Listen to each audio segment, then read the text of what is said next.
Shalom, क्या हम यीशु पर विश्वास करते हैं? क्या हम यीशु की आज्ञा के अनुसार जीते हैं? क्या दूसरे लोग हम में मसीह को देख सकते हैं? आइए मत्ती का 5वां अध्याय उसका 13वां पद पढ़ते हैं। तुम पृथ्वी के नमक हो, परंतु यदि नमक का स्वाद बिगड़ जाए तो वह फिर किस वस्तु से नमकीन किया जाएगा? फिर वह किसी काम का नहीं, केवल इसके लिए कि वह बाहर फेंका जाए और मनुष्य के पैरों के तले रौंदा जाए। मसीह के पास आने से पहले हमारा जीवन स्वादहीन था। जिस दिन हमने नया जन्म लिया, उस दिन हम पर उस नमक की मालिश की गई।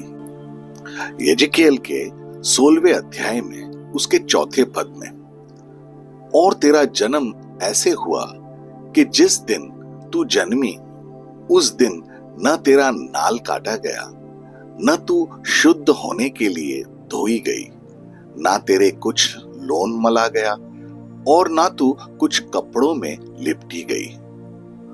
वचन 9 में लिखा है, तब मैंने तुझे जल से नहलाकर तुझ पर से लहू धो दिया और तेरी देह पर तेल मला।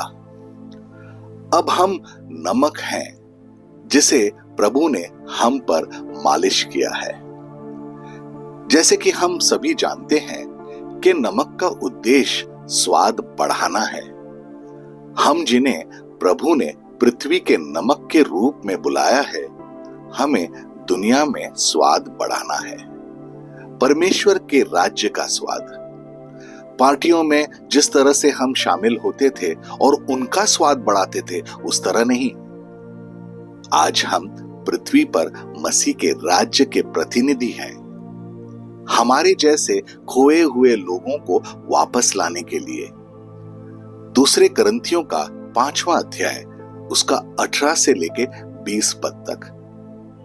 और सब बातें परमेश्वर की ओर से हैं, जिसने मसीह के द्वारा अपने साथ हमारा मेल मिलाप कर लिया और मेल मिलाप की सेवा हमें सौंप दी है। अर्थात परमेश्वर ने मसीह में होकर अपने साथ संसार का मेल मिलाप कर लिया और उनके अपराधों का दोष उन पर नहीं लगाया और उसने मेल मिलाप का वचन हमें सौंप दिया। सो हम मसीह के राजदूत हैं। मानो परमेश्वर हमारे द्वारा समझता है। हम मसीह की ओर से निवेदन करते हैं कि परमेश्वर के साथ मेल मिलाप कर लो। दुनिया एक बहुत ही आकर्षक जगह है। ऐसे कई लोग हैं जो अपना रास्ता खो चुके हैं, खास तौर पर वे लोग जो परमेश्वर के वचन का इस्तेमाल निजी लाभ के लिए करते हैं। दूसरे कुरिन्थियों का 2 अध्याय उसका 17वां पद। क्योंकि हम उन बहुतों के समान नहीं जो परमेश्वर के वचन में मिलावट करते हैं, परंतु मन के सच्चाई और परमेश्वर की ओर से परमेश्वर को उपस्थित जानकर मसीह में बोलते हैं। यदि हम नमक का काम नहीं कर रहे हैं और परमेश्वर के राज्य का स्वाद दुनिया में नहीं जोड़ रहे हैं, तो हमने अपना नमकीनपन खो दिया है। और उस नमक का क्या उपयोग है जिसका नमकीनपन खो गया है? इसका वर्णन स्वयं प्रभु ने किया। वह कहते हैं, लेकिन यदि नमक अपना नमकीनपन खो देता है तो उसे फिर से नमकीन कैसे बनाया जा सकता है? यह अब किसी काम का नहीं, सिवाय इसके कि फेंक दिया जाए और पैरों तले रौंद दिया जाए। हम कहां खड़े हैं? क्या हमारे अंदर अभी भी नमकीनपन है?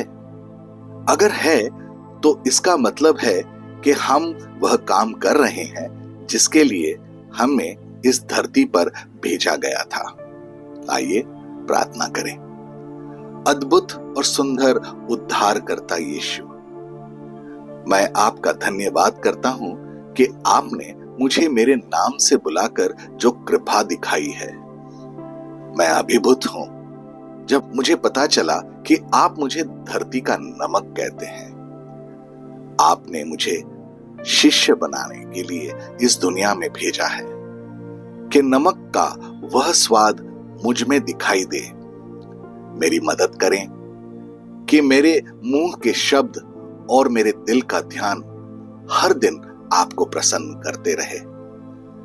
मेरा उपयोग करें ताकि मैं दूसरों को तैयार कर सकूं, ताकि मैं जिस किसी से भी बात करूं मैं उन्हें आपके राज्य की ओर निर्देशित कर सकूं। मेरी मदद करें ताकि मैं दूसरों का न्याय न करूं, लेकिन उन्हें दिखाएं कि मुझ पर दया की गई थी और वही दया अब उन पर दिखाएं। प्रभु, जिस दिन मैंने नया जन्म लिया उस दिन आपने मुझ पर नमक रगड़कर अपने स्वाद से मुझे भर दिया। अब मेरे पास अपना स्वाद नहीं है, बल्कि आपका स्वाद जो मुझ में बसता है। मेरी मदद करें कि जब तक आप मुझे घर नहीं बुलाते तब तक मैं अपना नमकीनपन कभी ना खोऊं।